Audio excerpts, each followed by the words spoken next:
Hello everyone, myself Manish and this is going to be my first video on YouTube. And in this video, I am going to explain each and everything about the President of India. Till the end of the video, I am sure that you will be able to understand the basic information and the functions and the powers of the President of India. So let's get started. Before started, let me tell you this video is going to be bilingual. मैं हिंदी और English mix करके बताऊंगा दोनों में. सबसे पहले हम कुछ बेसिक चीज़ें जान लेते हैं प्रेसिडेंट के बारे में, जो कि सबको पता होनी चाहिए. As a citizen of India हम सबको पता होनी चाहिए कि प्रेसिडेंट कौन होता है. President first citizen of India होता है. Ceremonial head of the state of India होता है.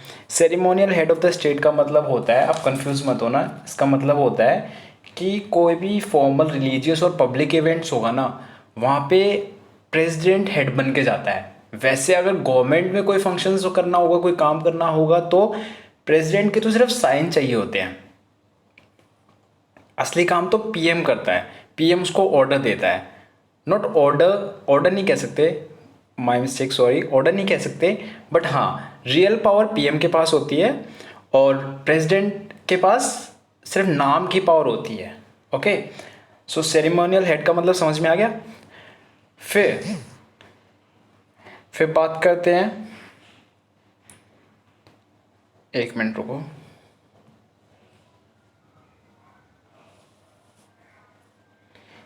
फिर बात करते हैं symbol of unity, integrity, solidarity of nation.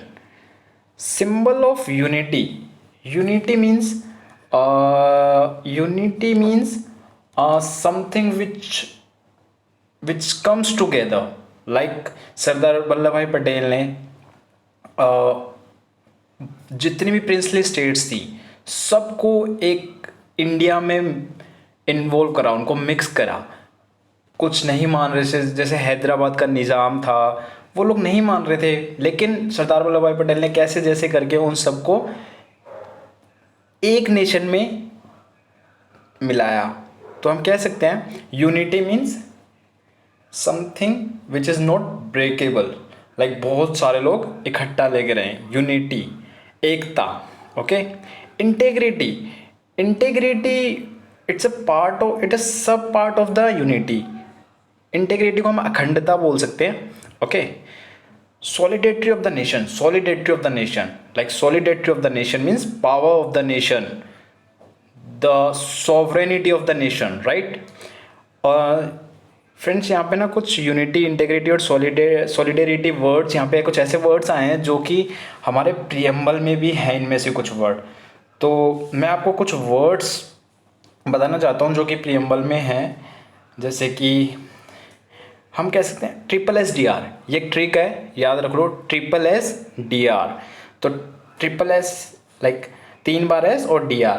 तो sovereign, socialist, secular, democratic and Republic, right. SSDR. फिर हम बात करते हैं जस्टिस, लिबर्टी, इक्वलिटी, फ्रेटर्निटी. ये कुछ ऐसे वर्ड्स हैं जो प्रियम्बल में यूज़ हुए हैं. इनका मतलब हमें पता होना चाहिए.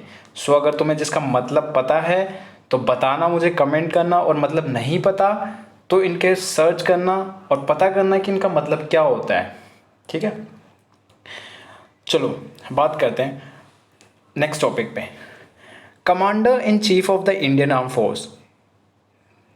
हमारे जो प्रेसिडेंट होते हैं, हमारे जितनी भी आर्म फोर्सेस होती हैं उन सब के हेड होते हैं. मीन्स जो प्रेसिडेंट होते हैं वो हम सब के army, Indian army, Indian navy, Indian air force, इन सब के हेड कौन होते हैं? प्रेसिडेंट.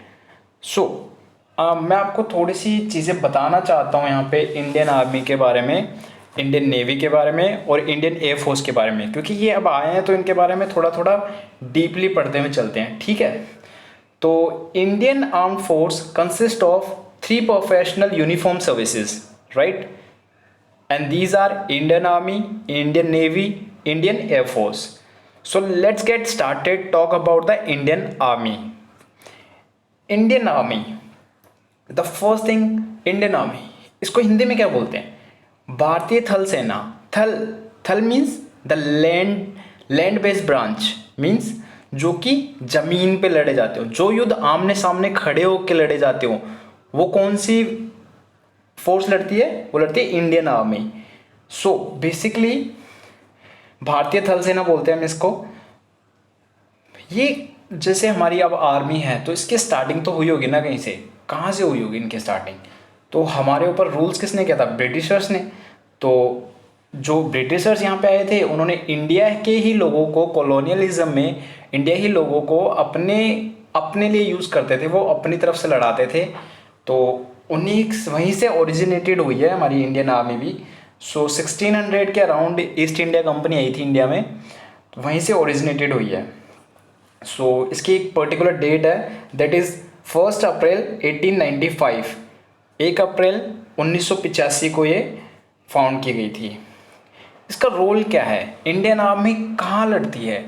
जैसे मैंने बताया, it's a land based branch, right? तो ये ज़मीन पे होने वाले युद्ध, जो कि आमने सामने लड़े जाते हैं खड़े होकर ज़मीन पे, वो सारे कौन सी लड़ती है? Indian army. ओके, इसके हेडक्वार्टर्स कहाँ हैं? इसके हेडक्वार्टर्स हैं न्यू दिल्ली में। I hope so that you are getting my point. मैं थोड़ा थोड़ा डीप पढ़ाते हुए चल रहा हूँ, क्योंकि जो जो पॉइंट्स आ रहे हैं वो उनको जानना ज़रूरी है। वो आफ्टर ऑल वो हमें पढ़ने तो है ही कैसे भी करके, ठीक है? तो इंडियन आर्मी, जैसे इंडियन आर्मी है तो तुम्हें पता है जो भी फेमस चीज़ होती है उसके नाम से एक डे मनाया जाता है। तो इंडियन आर्मी डे कब मनाया जाता है?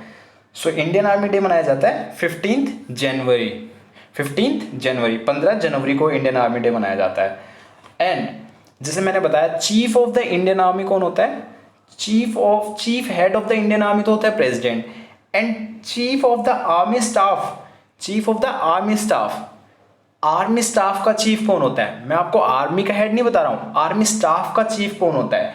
वो होता है, वो इस टाइम है कौन? वो है जनरल मनोज मुकुंद नरवाणे। जनरल मनोज मुकुंद नरवाणे। और एक चीज याद रखना, जो इंडियन आर्मी है, जो थल सेना है, उसके नाम के आगे टाइटल लगता है जनरल का। ये डायरेक्ट क्वेश्चंस आते हैं कि नेवी, इंडियन नेवी के आगे कौन सा टाइटल लगता है, इंडियन आर्मी के आगे कौन सा टाइटल लगता है, और इंडियन एयरफोर्स के आगे कौन सा टाइटल लगता है। तो मैं आपको बता देता हूँ, इंडियन आर्मी के आगे लगता है किसका टाइटल? इंडियन आर्मी के आगे टाइटल लगता है जनरल का। ओके, इंडियन नेवी के आगे टाइटल लगता है मार्शल का। किसका? मार्शल का। क्या मैं सही कह रहा हूं? एक मिनट, नो, इंडियन नेवी के आगे लगता है एडमिरल का। मुझे कंफ्यूजन हो रही थी इसलिए मैंने चेक करा। तो इंडियन नेवी के आगे लगता है एडमिरल का। किसका? एडमिरल का। और इंडियन एयरफोर्स के आगे लगता है मार्शल का। किसका? मार्शल का। सो याद रहेंगे आपको ये। बाकी मैं आपको अभी एक्सप्लेन कर ही रहा हूँ धीरे धीरे सारी चीज़ें, ठीक है? सो इंडियन आर्मी के बारे में आपको बेसिक चीज़ें पता चल गई। उसका हेडक्वार्टर न्यू दिल्ली में है। इंडियन आर्मी डे 15 जनवरी को मनाया जाता है। इनके हेड इस टाइम जनरल मनोज मुकुंद नरवाणे हैं, ठीक है? चलो अब बेसिकली बात करते हैं इंडियन नेवी के बारे में। इंडियन नेवी को हिंदी में क्या बोला जाता होगा? कोशिश करो। भारतीय, इंडियन तो हो गया, नेवी क्या? भारतीय नौसेना। क्या बोला जाता है? भारतीय नौसेना। So naval branch, it is called naval branch. What is called? Naval branch. So relating to the navies, naval branch means something which is relating to the navies. If this is relating to the navies means it's going to be related to the water, right? So Indian Navy के जितने भी जो भी वो water में, पानी में लड़े जाते हैं with the help of the ships and submarines, पनडुब्बी आपको पता है, उन सब से जितने भी वो लड़े जाते हैं, वो सारे किसके द्वारा लड़े जाते हैं? इंडियन नेवी के द्वारा। So Indian navy, and the most important thing, when the Indian Navy Day is celebrated, Indian Navy Day is celebrated on 4th December. Which day? 4th December. And who is the chief of the naval staff right now? Admiral Karambir Singh. Who is? Admiral Karambir Singh. Admiral Karambir Singh is the head of the chief of the naval staff, right? और उसका head तो president ही होता है, आपको पता है सब तीनों का। So third one is Indian air force. So Indian air force like it's a वायुसेना, भारतीय वायुसेना। व्हाट? भारतीय वायुसेना, इंडियन एयरफोर्स। ये कब फाउंड हुआ था? इट्स फाउंडेड ऑन 8 अक्टूबर 1932, 8 अक्टूबर 1932। और इसके हेडक्वार्टर्स कहाँ हैं? न्यू दिल्ली में। So if you will get a question in your examination like where is the headquarter of Indian Air Force, so you have to answer in New Delhi, right? Headquarter बता दिया मैंने आपको। अब chief of the air staff कौन है? तो ये है मार्शल राकेश कुमार। कौन है? मार्शल राकेश कुमार। चलो एक बार फटाफट मुझे बता दो तीनों के हेड। इंडियन आर्मी के हेड कौन थे? फटाफट बताओ। इंडियन आर्मी के हेड, रिवीजन करो फटाफट। इंडियन आर्मी के हेड कौन थे? General Manoj Mukund Naravane, right? General Manoj Mukund Naravane. और इंडियन नेवी के कौन है? एडमिरल करमवीर सिंह। और इंडियन एयरफोर्स के मार्शल राकेश कुमार। ठीक है, अब कुछ बेसिक सी बात करते हैं, जैसे कि ये सारी आर्म फोर्सेस हो गई। सो अब हम बात कर लेते हैं आगे इसके बारे में, रेजिडेंस के बारे में। सो राष्ट्रपति कहाँ रहता है? किस किस को मिलना है राष्ट्रपति से? मिलना है किसी को? सो आ जाना न्यू दिल्ली में। राष्ट्रपति रहता है न्यू दिल्ली में, राष्ट्रपति भवन में, जो कि कहाँ है? न्यू दिल्ली में। ठीक है, राष्ट्रपति की ऑफिस और टर्म टेन्योर कितना होता है? ये 5 ईयर्स होता है। बेसिकली सबको पता होता है, हमारी गवर्नमेंट भी 5 ईयर्स की होती है, बट लोकसभा भी 5 ईयर्स की होती है, but the upper house, the council of the states, वो हमारी 6 ईयर्स के होता है टेन्योर, राइट? तो उसका ध्यान रखना। और सैलरी, बाबा सैलरी के बारे में कौन नहीं जानना चाहता? प्रेसिडेंट की सैलरी होती है 5 lakh per month. Okay, 5 lakh per month. किस किस के मुंह में पानी आए जान के। एंड कुछ फैक्ट्स के बारे में बात कर लेते हैं। That is first president of India is Rajendra Prasad. Doctor Rajendra Prasad हमारे पहले राष्ट्रपति बने थे भारत के, लेकिन ये स्थायी राष्ट्रपति पहले बने थे। बट कभी कभी क्वेश्चंस आता है एग्ज़ाम में कि who was the first non permanent president of India, तो उसका आंसर होगा डॉक्टर सचिदानंद सिन्हा। क्योंकि जब पहले बार हमारी वो रखी जा रही थी पार्लियामेंट, कॉन्स्टिट्यूशनल असेंबली, तो उस टाइम पे जो मोस्ट सीनियर थे वहाँ पे, जो मोस्ट सीनियर थे उन्हीं को प्रेसिडेंट बना दिया गया था, उसका हेड बना दिया गया था। सो वो सचिदानंद सिन्हा थे। ठीक है, चलो अब बात करते हैं। अब प्रेसिडेंट कौन है? वो है रामनाथ कोविंद, जो 14th नंबर के हैं, जो मैंने आपको बता दी। चलो अब थोड़ा डीपली बात करते हैं कि प्रेसिडेंट का क्वालिफिकेशंस क्या क्या होती हैं। ठीक है, सो आपको क्या लगता है कौन हो सकता है प्रेसिडेंट? क्वालिफिकेशन क्या? चोर नहीं होना चाहिए, कोई खेस नहीं होना चाहिए, हाँ कुछ ऐसा ही समझ लो। सो क्वालिफिकेशंस हम बात करते हैं। पहले qualifications, he should be the citizen of India. Basic obviously, अब फॉरेनर के किसी बंदे को तो, अब कोई बोले कि अगर कोई जैसे नाउअडेज एक स्पेन के हैं शायद वो प्रेसिडेंट, वो बहुत मीडिया में बहुत वायरल हो रखे हैं, वो ना सिक्योरिटी रखते हैं ना कुछ और रखते हैं, तो क्या वो अच्छे हैं तो उनको बुला के हम अपना प्रेसिडेंट बना लें? नहीं, ही should be the citizen of India, right? And second thing, he should have completed 35 years of age, right? He should have 35 years, right? And you can say 35 years और भी लोगों के लिए होती है। हम कहें तो प्रेसिडेंट के लिए, वाइस प्रेसिडेंट के लिए, गवर्नर के लिए, ठीक है, इन सब के लिए भी 30 years होती है। ठीक है, सो याद रखना ये एक दो चीज़ें लिंक करके चलो ताकि हमें ना याद रहे।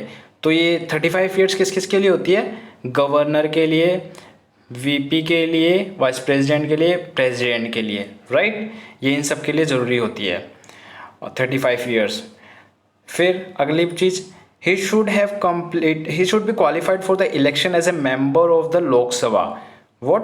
The member of the Lok Sabha. अब मेंबर ऑफ द लोकसभा कौन हो सकता है? अब आपको पता होना चाहिए मेंबर ऑफ द लोकसभा कौन होना चाहिए।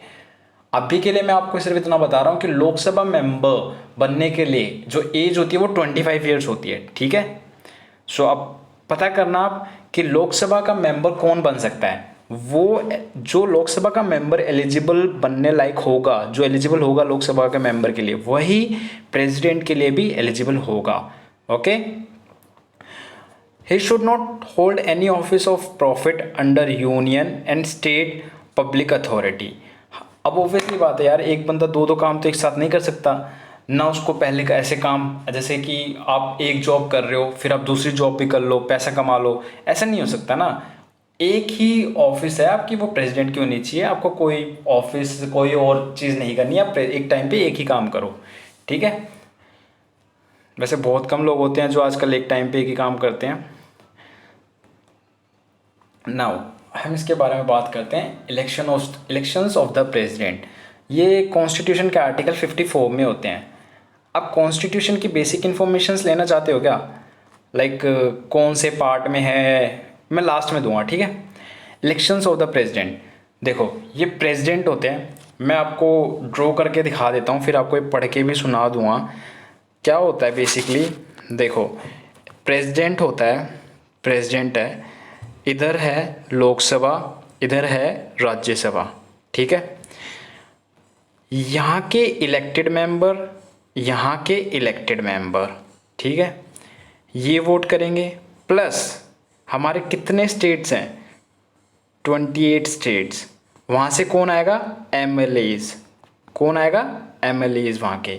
और दो यूनियन टेरिटरी कौन कौन सी, दिल्ली एंड पुदुचेरी, वो पौंडीचेरी, ठीक है। वहाँ के कौन आएंगे, वहाँ के भी एमएलए जाएंगे। तो ये हैं, ये लोग वोट करेंगे, ये लोग पार्टिसिपेट करते हैं। ये बहुत बार क्वेश्चन आता है कि प्रेसिडेंट के who participate in the elections of the president. So from now you must be aware about it, right. Make it sure that from the time right now you will be able to explain that who take part in the elections of the president. okay, so मैं एक और बार आपको बता देता हूँ, पढ़ के बता देता हूँ, ठीक है। इसके साथ ही एक मिनट, ठीक है। हाँ, तो लोकसभा जिसको हम बोलते हैं लोअर हाउस और हाउस ऑफ द पीपल, और राज्यसभा जिसको हम बोलते हैं upper house and council of states.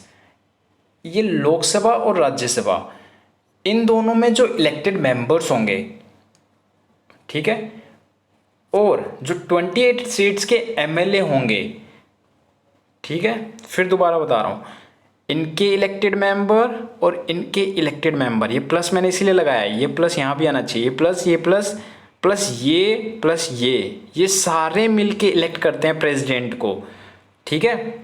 आगे समझ में, प्रेसिडेंट के इलेक्शंस में कौन कौन होता है, लोकसभा के इलेक्टेड मेंबर, राज्यसभा के इलेक्टेड मेंबर, मतलब both the houses of the parliament, right, both the houses of the parliament, ये सारे पार्टिसिपेट कहाँ करते हैं, लोकसभा में, उसके इलेक्शंस में, प्रेसिडेंट के इलेक्शंस में। चलो अब मैं यहाँ पे दो चीज़ें आपको बहुत इंपॉर्टेंट यहाँ पे बताना चाहता हूँ, और वो ये है कि जो पहले नोट देखो, नोट पढ़ो। Nominated members bye the president in the either house will not participate in the election of the president. देखो प्रेसिडेंट जो होता है वो 12 मेंबर्स नॉमिनेट करता है राज्यसभा में, और 2 मेंबर्स नॉमिनेट करता है लोकसभा में, एंग्लो इंडियंस। तो वो लोग इसके इलेक्शंस में पार्टिसिपेट नहीं करेंगे, ये चीज़ याद रखना, ये क्वेश्चन आते हैं, ठीक है। और सेकंड नोट क्या है, second note is that MLA of 28 states and 2 union territory will not participate in the impeachment of the president। जो प्रेसिडेंट का इम्पीचमेंट होता है उसके अंदर ये जो 28 स्टेट्स के एमएलए होते हैं और ये जो 2 यूनियन टेरिटरी के बंदे होते हैं, ये पार्टिसिपेट नहीं करते। ये दो चीज़ें इंपॉर्टेंट है, इनको याद रखना, नोट कर लो इनको। अब बात करेंगे कि इलेक्शन सिस्टम क्या होता है, मैं आपको समझाता हूँ। इलेक्शन सिस्टम क्या होता है, प्रेसिडेंट के लिए इलेक्शन सिस्टम क्या होता है। जैसे हम जनरल इलेक्शंस में क्या होता है, जनरल इलेक्शंस तो ऐसे होते हैं जैसे कि हम जाते हैं, हमारे पास 4-5 ऑप्शंस होते हैं, हम किसी एक को वोट करके आ जाते हैं। लेकिन जो प्रेसिडेंट के इलेक्शंस होते हैं वो ऐसे नहीं होते। First of all election system it's called single transferable voting system. Means मैं बताता हूँ आपको इसका मतलब क्या है। देखो जैसे 5 बंदे हैं, ठीक है, 3 बंदे हैं, ए, बी और सी, तो आपको इनको वोट करना है। जैसे मुझे बस, तो इनको वोट सबको करना है। आपके पास ये ऑप्शन नहीं हो कि अगर आप इनमें से किसी एक को वोट करके आएंगे, आपको वोट सबको करना है, but according to your preference, according to your priority. Like आप पहले आप बी को बनाना चाहते हैं तो आप बी को करोगे, बी का नहीं तो आपका सेकंड ऑप्शन ए है, फिर आप ए को करोगे, फिर ए नहीं तो आपका थर्ड ऑप्शन सी है तो आप सी को करके आओगे थर्ड। तो ऐसे आपके प्रायोरिटीज़ के अकॉर्डिंग होता है, तो इसको क्या कहते हैं, सिंगल ट्रांसफरेबल वोटिंग सिस्टम। ठीक है, आई होप सो आपको समझ में आया होगा ये। एंड अब बात करते हैं प्रेसिडेंट की ओथ और affirmation by the president. Oath, अब भाई तुमने उसको चूज़ कर लिया, इलेक्शंस करा दिए हैं, अब इंडिया में हो तो तुम बिना कसमे तो चलता ही नहीं है, बात बात पे माँ कसम ये वो। तो अब उसको ओथ भी, प्रेसिडेंट को भी, और अब प्रेसिडेंट भी तो हमारी दुनिया के ही है ना, वो कौन से एलियन है, अब उनको भी तो ओथ की ज़रूरत पड़ेगी ना। तो चलो उनको भी ओथ खिलाते हैं। तो ओथ कौन करवाता हुआ, तो जुडिशियल में जो हेड होता है, like CJI of India, got it, the chief justice of India, इनको ओथ कराता है। ठीक है, और ओथ करते टाइम ये क्या कहते हैं ऐसा, like what he said, like अब द प्रेसिडेंट है, now he is the head of the state, right, as I told you that he is the head of the state now. So आपके according उसको क्या वो होनी चाहिए, उसकी क्या रिस्पॉन्सिबिलिटीज होनी चाहिए, तो वो ओथ खाता है to preserve, protect and defend the constitution and the law. क्या, to preserve, protect, defend the constitution and the law, वो प्रोटेक्ट करेगा हमारे लॉज को, हमारे कॉन्स्टिट्यूशन को और हमारे पीपल्स के वेलफेयर को। ठीक है, और to devote himself to the service and the well being of the people of India, to devote himself to the service and the well being of the people of the India, right. Now the powers and the functions of the president, simply है, powers and the functions of the president discuss करनी है हमें। मैंने आपको oath के बारे में बता दिया, तीन ही चीज़ें इंपॉर्टेंट थी, चीफ जस्टिस ऑफ इंडिया और दिलाता है। इसके टाइम पे ये बेसिक चीज़ें इनको याद रखना तो रख लेना, वरना ज़रूरी नहीं है।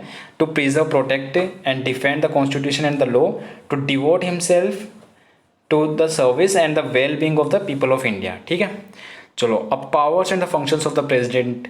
ये powers, as I told you in the very beginning that you will be able to aware about the powers and the functions of the president. So ये हैं वो पावर्स। पावर्स बहुत इंपॉर्टेंट होती है, पावर्स, प्रेसिडेंट की powers ही बहुत important होती हैं। ठीक है, जो, और जैसे मैंने आपको ऊपर बताया है CGI, तो अगर वहाँ पे जैसे मान लो कि इसको प्रेसिडेंट को ओथ दिलानी है और वहाँ पे CGI नहीं है, तो CGI के एब्सेंस में कौन होगा, जो भी वहाँ पे सुप्रीम कोर्ट का सीनियर मोस्ट जज अवेलेबल होगा, सुप्रीम कोर्ट का सीनियर मोस्ट जज अवेलेबल होगा, वो प्रेसिडेंट को ओथ दिलाएगा। Okay, got it. चलो अब बात करते हैं एग्जीक्यूटिव पावर्स के बारे में, executive powers of the president. First of all executive actions of the government of the India formally taken in his name। जितने भी एग्जीक्यूटिव एक्शंस होते हैं, जितने भी इंडिया की गवर्नमेंट में, वो सारे इसके नाम पे करे जाते हैं, बट रियल में नहीं करता ये।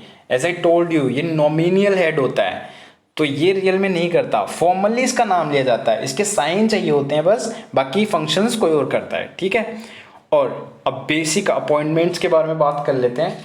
ये किस किस को, लाइक किस किस को अपॉइंटमेंट कर देता है, क्योंकि ये इसकी एग्जीक्यूटिव उसमें आता है। So first of all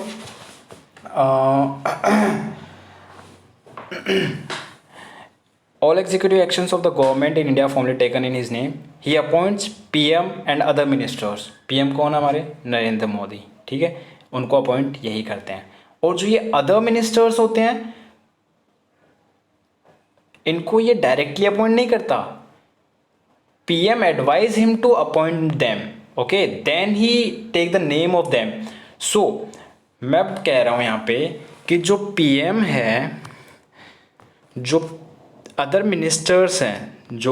ministers हैं, इनको इलेक्ट प्रेसिडेंट करता है, बट किसकी एडवाइस पे, एडवाइस कौन देता है, इसको पीएम देता है। पीएम की एडवाइस पे इनको ये इलेक्ट करता है। ठीक है, अब आपको समझ में आया होगा। Attorney general of India, attorney general of India को ये करते हैं। अटॉर्नी जनरल कौन होता है? कौन होता है अटॉर्नी जनरल, और कौन है अभी? अटॉर्नी जनरल के वेणुगोपाल है। वो कौन से नंबर के हैं? 15th नंबर के। अभी के लिए याद रखना, के वेणुगोपाल और 15th नंबर के। Then controller and auditor general of India, CAG, और ये article 148 of the Indian constitution में आते हैं। कैग का काम क्या होता है? Who's CAG? Like controller and auditor general of India. So as auditor, auditor से याद रखना इसका काम होता है auditing to the account related to the expenditure, audit to the account related to the expenditure. कौन से फंड से? कंसोलिडेटेड फंड से। कंसोलिडेटेड फंड से जितना भी अमाउंट निकाला गया है, जितना भी अमाउंट यूज़ किया गया है, उन सब की रिपोर्ट्स ये ऑडिट करता है। ठीक है, फिर बात करते हैं chief election of commissioner. Chief election commissioner कौन है हमारे अभी? सुनील कुमार अरोड़ा, राइट, सुनील कुमार अरोड़ा। और कैग कौन है? कैग है हमारे राजीव मेहरिषि, राजीव मेहरिषि। और chief election commissioner Sunil Arora. और सुनील अरोड़ा जो है वो 23rd नंबर के हैं, राइट, 23rd नंबर के। तो उनसे पहले कौन थे? उनसे पहले थे ओपी रावत, ओम प्रकाश रावत। कौन थे? ओम प्रकाश रावत। ठीक है, देखो यार बोर मत होना, क्योंकि ये मेरी पहली वीडियो है और मेरे को जैसे मैं कर पा रहा हूँ वैसे मैं करने की कोशिश कर रहा हूँ। बस अभी के लिए ये है कि मैं आपको ये टॉपिक ख़त्म करना चाहता हूँ, और जितना हो सके मैं उतना फ्रैंक होकर आपको समझाना चाह रहा हूँ ताकि आपको समझ में आ जाए। ठीक है, और थोड़ी थोड़ी एडिशनल इन्फॉर्मेशन इसलिए दे रहा हूँ ताकि आप इस चीज़ को लिंक करके याद कर सको। तो ये अपॉइंट करता है PM and other minister, attorney general of India, CAG, chief election commissioner and the election commissioners, chairman and the members of the union public service commission, UPSC, जो आईएएस, जो काफ़ी लोगों के सपने होते हैं आईएएस का एग्ज़ाम देना, आईएएस का एग्ज़ाम देना, आईएएस बनना। तो उनके चेयरमैन का नाम पता है आपको कौन है इस टाइम? यूपीएससी के चेयरमैन अरविंद सक्सेना। कौन है? Arvind Saxena. Governors of the state, चलो governors of the state is really important, right. You can directly get the questions in your exam from the governors from the state. So I'm going to ask you the random 3 governors of the state. If you know, then comment. If you don't know, then go ahead and search. Okay, leave. I will let you know. So, governor of the state.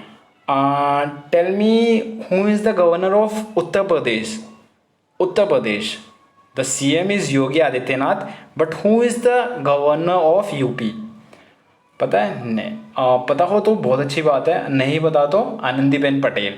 Okay, second is who is the governor of Kerala? Kerala, या the most literate rate in India.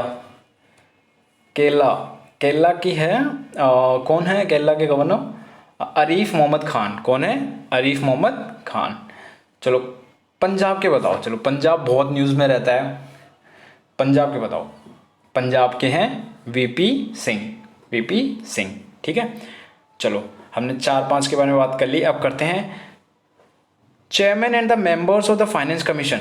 Finance commission के chairman, who is the chairman of the finance commission? ये question अभी recently पूछा गया है एग्जामों में। ये है एनके सिंह, और ये चेयरमैन किसके द्वारा अपॉइंट होते हैं? प्रेसिडेंट के द्वारा। चलो एक बार फटाफट इसको रिवाइज कर देते हैं। एग्जीक्यूटिव पावर में क्या क्या हमने किया। पहला पॉइंट हमने क्या था? All executive actions of the government of the Indian are formally taken on his name. मतलब जो भी एग्जीक्यूटिव एक्शंस होती है वो इसके नाम पे ली जाती है। सेकंड, ये अपॉइंट किस किसको होता है? पीएम एंड अदर मिनिस्टर्स को, attorney general of India, controller and auditor general of India, chief election commissioner and other election commissioner, chairman and the members of the union public service commission, governors of state, chairman and the members of the finance commission, and he can appoint a commission to investigate into the condition of SC, STs, other backward classes. या president के हाथ में ये बहुत बड़ी power है कि वो चेक करता रहता है कि SC/STs की क्या सिचुएशन है, वो जब मर्जी चाहे किसी भी रिपोर्ट ले सकता है इसके बारे में, ठीक है। तो वो ये इसके हमारे कॉन्स्टिट्यूशन में उसकी ड्यूटी में ये है, एग्जीक्यूटिव पावर्स में है कि वो उनकी जब मर्जी उनकी सिचुएशन देख सकता है कि SC/STs के लिए क्या क्या स्टेप्स लिए जा रहे हैं, और उनको बैकवर्ड क्लासेस हैं तो उनको सच में बैकवर्ड तो नहीं रखा जा रहा। तो ये है इसमें। Next one, he can appointment and inter state council to promote centre state and inter state. He can appointment inter state council.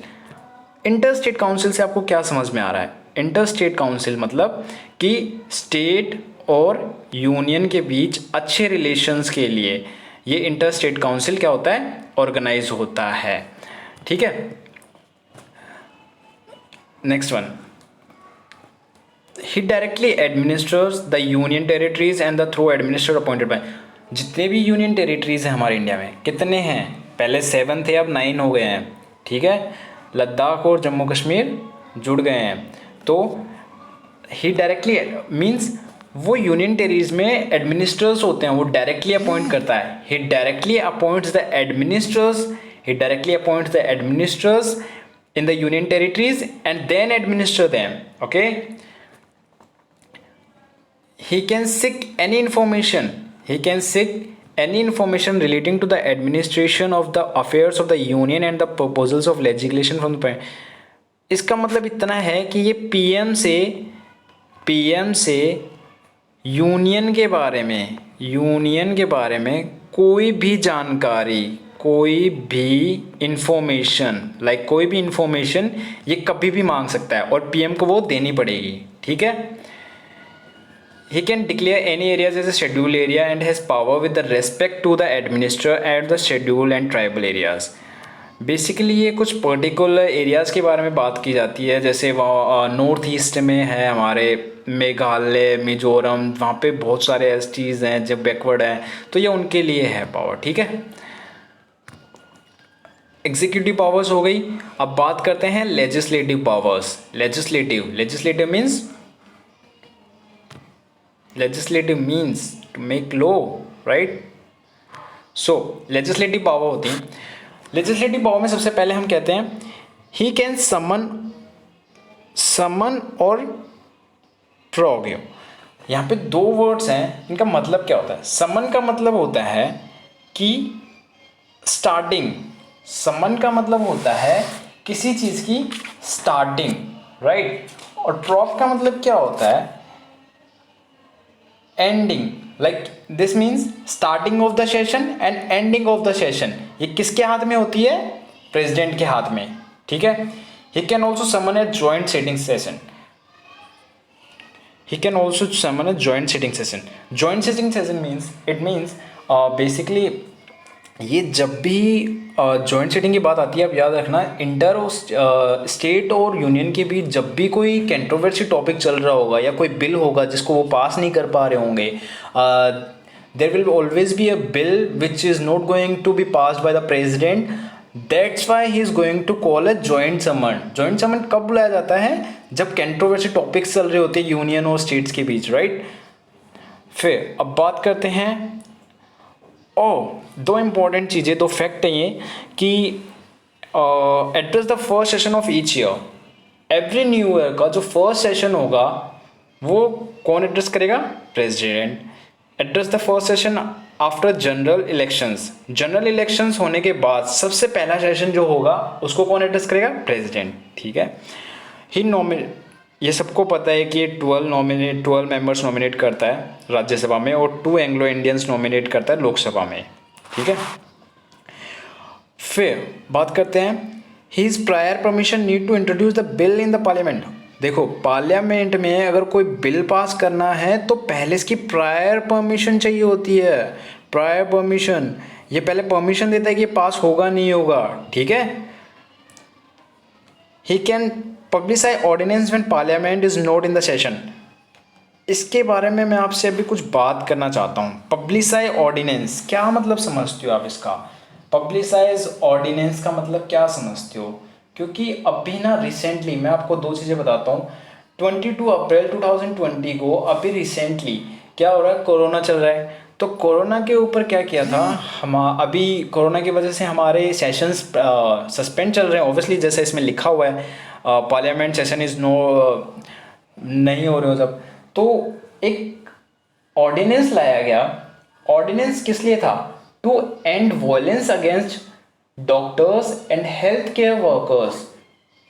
जो भी हमारे कोरोना के लिए डॉक्टर्स काम कर रहे हैं और हेल्थ वर्कर्स काम कर रहे हैं, उन पे वॉलेट किया जा रहा था। I'm not going to I'm not going to finger out a particular community, but the Muslim peoples who were the persons who is trying to do this, and ethically this is not good, right? Whatever happens with them and whatever not happens with them, but ethically this is not good. They are the person who's right now who's caring about you.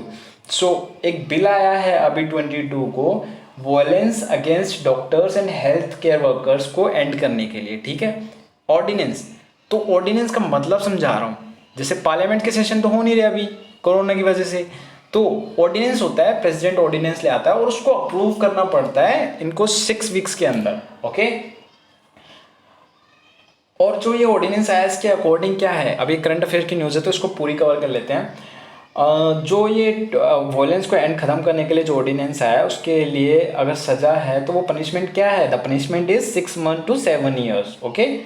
And one more thing, एक और ordinance आया था अभी 14 अप्रैल को, 14 अप्रैल को, वो क्या था, सेंट्रल गवर्नमेंट ने ऑर्डिनेंस लाया और उन्होंने कहा कि स्टेट गवर्नमेंट को अलाउड है to flexibility and the work hours increase करने के लिए, एम्प्लॉयज़ के वर्क आवर्स को इंक्रीज करने के लिए एक ऑर्डिनेंस हो रहा था 14 अप्रैल को, okay. I hope so that आपको समझ में आ गया होगा ये। अब बात करते हैं इनकी फाइनेंशियल पावर्स की। तो फाइनेंशियल पावर्स में कुछ इतना खास है नहीं। फाइनेंशियल पावर्स में ये है कि money bill can be introduce in the parliament only with his prior recommendation. इनकी रिकमेंडेशन और इनकी परमिशन के साथ ही मनी बिल इंट्रोड्यूस होता है, ठीक है। ये control contingency fund of India. Contingency fund of India मतलब कोई भी लाइक इमरजेंसी सिचुएशन हो उसके अंदर जो भी, तो यही इसी का हेड होते हैं, ये इनके हाथ में होती है फाइनेंशियल पावर। और फाइनेंस कमीशन को एवरी 5 ईयर एग्जीक्यूट करते रहते हैं, चेंज करते रहते हैं, ठीक है। जुडिशियल पावर में क्या आएगा, he appoint the chief justice and the जजेस of the supreme court and the high courts. समझ में आ गया? इसमें कुछ समझाने का कुछ है नहीं वैसे, क्योंकि बेसिकली इसमें कुछ इतना खास है नहीं, बट हाँ बस मैं हाई कोर्ट और इस हाई कोर्ट के बारे में एक बात करना चाहूँगा, क्योंकि हमारे इंडिया में टोटल हाई कोर्ट्स है 25, right. 25 high courts are there in India, right. तो हमारे इंडिया में स्टेट तो 28 है, तो वो 3 कौन से स्टेट्स हैं जिनके हाई कोर्ट्स मिक्स कर रहे हैं या किसी के साथ शेयर कर रहे हैं? तो ये बेसिकली ये हैं, पहला आता है असम का high court, just a minute, first one आता है असम हाई कोर्ट, जो कि किस किस के साथ कर रहा है, नागालैंड, मिज़ोरम, ठीक है, अरुणाचल प्रदेश, इन तीनों के साथ, ठीक है। सेकंड आता है किसके साथ, हरियाणा और पंजाब, हरियाणा और पंजाब। थर्ड वन आता है किसके साथ, बॉम्बे हाई कोर्ट और गोवा हाई कोर्ट। क्या, बॉम्बे हाई कोर्ट और गोवा हाई कोर्ट, ठीक है। चलो अब बात करते हैं फटाफट जुडिशियल पावर्स की बात कर रहे थे। He can sick advice for the supreme court. He can sick advice from the supreme court का मतलब है अगर ये कहीं समझ में नहीं आ रहा इसको क्या डिसीजन लेना है, कोई जुडिशियल इसको लग रहा है कि ये मेरा डिसीजन गवर्नमेंट को, जुडिशियल को कोई हार्म तो नहीं करेगा, तो ये सुप्रीम कोर्ट से एडवाइस लेगा, और जो ये एडवाइस लेगा ये अबेंडन होगी, लाइक ये छोड़ सकता है इस एडवाइस को। ऐसा नहीं कि इसने एडवाइस ली तो उसको फॉलो करना कंपलसरी है, नहीं, ऐसा नहीं है, ठीक है। he can grant pardon includes, आपको सबको पता है कि राष्ट्रपति को पार्डन की शक्तियाँ होती हैं, the power of the pardons. तो पार्डन्स की पावर क्या क्या होती हैं? पहली पावर होती है पार्डन में पार्डन, जो कि इसका मतलब होता है कंप्लीटली एब्सॉल्व्स, मीन्स उसको फ्री कर देना, रिहा कर देना उस बंदे को, उसकी पनिशमेंट को डिस्क्वालिफिकेट कर देना, ठीक है, मतलब वो बंदा फ्री है एकदम। सेकंड आता है, इसी का एक पार्ट है कॉम्यूटेशन। कॉम्यूटेशन का मतलब क्या होगा, आपको क्या लग रहा है? इसमें होता है change the form of the punishment, change the form of the punishment means like agar there is a person who got sentenced to the death, what the president can do with this power, he can remove the sentence of the death, but he can imprison, keep him prison in the lifetime, like उसकी उसकी death को वो उम्र कैद की सजा में बदल सकता है। तो this is change the form of the punishment. अब रेमिशन, रेमिशन क्या होता है? रिमिशन क्या होता है? Reduce the period of the punishment without changing character. Like अगर किसी को सजा मिली है 7 ईयर्स की तो उसको 4 ईयर की कर देना, किसी को 4 की मिली उसको 1 ईयर की कर देना, 1 की मिली उसको 5 मंथ की कर देना, इसको कहते हैं remission. Okay, I hope so that you are getting this.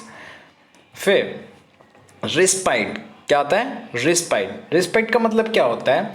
Give due to the some special fact, like अगर कोई प्रेग्नेंट लेडी है और कोई फिजिकली डिसेबल है, स्पेशल नीड पर्सन है, तो उस टाइम पे पार्डन करना उसको रिस्पाइट कहते हैं। फिर आता है reprieve, reprieve to about the death sentence. ये रिप्राइव मतलब बेसिकली डेथ से रिलेटेड होता है, बट ये टेम्परेरी उसको पार्डन करने के लिए होता है, to seek the president about his pardoning और समथिंग एल्स, लाइक उससे रिक्वेस्ट करना प्रेसिडेंट से कि मुझे माफ़ कर दो, बट ये टेम्परेरी पार्डन होता है, इसका तो डेथ का मीन्स डेथ ही होता है। ठीक है, अब इसकी कुछ डिप्लोमेटिक पावर्स आती हैं, प्रेसिडेंट की कुछ डिप्लोमेटिक पावर्स हैं। डिप्लोमेटिक पावर्स में क्या है? The international territories and agreement. Diplomatic powers में मतलब जो भी बाहर काम होते हैं वो सारे इसके नाम पे होते हैं, प्रेसिडेंट के नाम पे, on the behalf of the president, but वो होते करता कोई और है। ठीक है, और इसमें एक लास्ट में एक बात है, approval of the payment subject to the approval, मतलब बाहर कोई भी ट्रीटी हो, बाहर कहीं भी साइन करके आना हो, उससे हमारे पार्लियामेंट से परमिशन लेनी पड़ती है आके। ठीक है। 6th है मिलिट्री पावर्स। मिलिट्री पावर्स में मैंने आपको पहले एक्सप्लेन कर दिया है कि ये supreme commander of the defence forces of the India, right. Now emergency powers, emergency powers के बारे में हम थोड़ी सी बात कर लेते हैं। इमरजेंसी पावर्स इसी के पास है। National emergency article 352, article 352, presidents rule 356, 365, financial emergency 360। National emergency अभी तक हमारे में ये नेशनल फाइनेंशियल इमरजेंसी नहीं लगी है। नेशनल इमरजेंसी हमारे इंडिया में 3 बार लग चुकी है, तो मैं आपको बता देता हूँ वो 3 बार कब कब लगी है हमारे इंडिया में नेशनल इमरजेंसी। एक बार 1962 में लगी थी। कब लगी थी? एक बार 1962 में लगी थी। एक बार लगी थी 1962 में जब चाइना के साथ वॉर हुआ। ठीक है। एक बार लगी थी 1971 में, 1971 में जब पाकिस्तान के साथ वॉर हुआ। एक बार लगी थी 1975 में इंदिरा। तो ये हमारी इंटरनल प्रॉब्लम थी, हमारे स्टेट की इंटरनल प्रॉब्लम के नाम लगी थी। तो 1962, 1971, 1975। Got it. चलो अब बात करते हैं veto powers of the president. Veto powers also called as pocket powers. Like veto powers you can say sovereignty of the president है, ये मतलब उनको कोई छीन नहीं सकता। लाइक कोई बिल पास हुआ है तो वो या तो बिल को एक्सेप्ट कर लेगा, ठीक है, क्या कर लेगा, या तो बिल को एक्सेप्ट कर लेगा, या बिल को क्या कर लेगा, रिजेक्ट कर देगा, ठीक है, या बिल को क्या करेगा, वो अपने पास रखेगा और कोई आंसर नहीं करेगा, ठीक है, और बोल देगा, रिटर्न कर देगा, उस पर दोबारा ध्यान दो, दोबारा पढ़ो इसको, और ये सब मतलब ये इसकी विटो पावर्स है। अब हम ना बेसिकली कुछ चीज़ें बची हैं, बस मोस्टली हो ही गया है और वीडियो भी बहुत लंबी हो रही है, तो मोस्ट इंपॉर्टेंट आर्टिकल्स जल्दी फटाफट इसको कर लेते हैं। 52 में द प्रेसिडेंट ऑफ इंडिया है, 53 में executive power of the union है, 54 में इलेक्शन ऑफ द प्रेसिडेंट है, 55 में manner of the election of the president है, 56 में term of office of president है, 57 में eligibility of for reelection है, qualifications for election as a president, conditions of president office, oath and affirmation by the president. 61 में है, 61 आपका important है, 61 आपका इम्पोर्टेंट है। 61 में है आपका procedure for the impeachment of the president, ठीक है। 56 आपका इम्पोर्टेंट है, 61 आपका इम्पोर्टेंट है। 74 भी इम्पोर्टेंट है, council of minister to aid and the advise the president, okay. 72 also important. Now मैं इसमें कुछ चीज़ें ऐड करना भूल गया। द सबसे बड़ी चीज़ जो कि मुझे इसमें ऐड करनी थी वो थी इम्पीचमेंट प्रोसेस, ओके। सो इम्पीचमेंट प्रोसेस में आपको वैसे ही एक्सप्लेन कर देता हूँ ड्रॉ करके, ठीक है। ध्यान से सुन लेना, बस 2 मिनट की बात हो रहा है।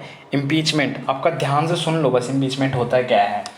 इम्पीचमेंट आर्टिकल 61 में है, और इम्पीचमेंट को कैसे बात कर सकते हैं, जिससे पार्लियामेंट है, ठीक है, ये पार्लियामेंट है, हम कहें ये पार्लियामेंट है, ठीक है, और ये लोकसभा है, लोकसभा, और ये राज्यसभा, ठीक है।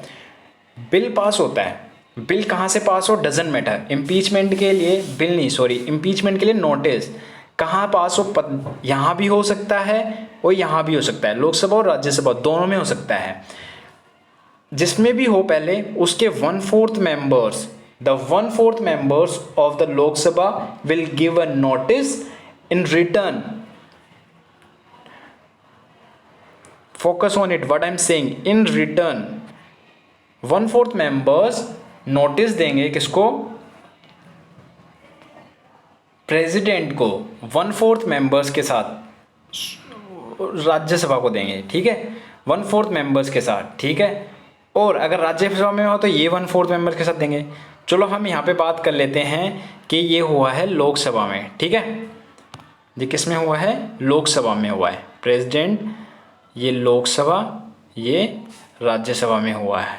लोकसभा में हुआ है 1/4 मेंबर के साथ, ये गया यहाँ, ठीक है। इन्होंने भी फिर यहाँ गया, और यहाँ पे ये हुआ 2/3 मेजोरिटी से, 2/3 मेजोरिटी से पास हो गया। अगर इन्होंने भी पास कर दिया तो प्रेसिडेंट को क्या कर दिया जाएगा, हटा दिया जाएगा। 14 डेज, इसके लिए 14 डेज मिलते हैं, ठीक है, और इसको प्रेसिडेंट को हटा दिया जाता है। सो बिल पास होता है, 1/4 याद रखना, 2/3 याद रखना, और फिर उसको अगर पास होता है तो प्रेसिडेंट को हटा दिया जाता है। यही है बेसिकली, इसके अलावा और कुछ नहीं है।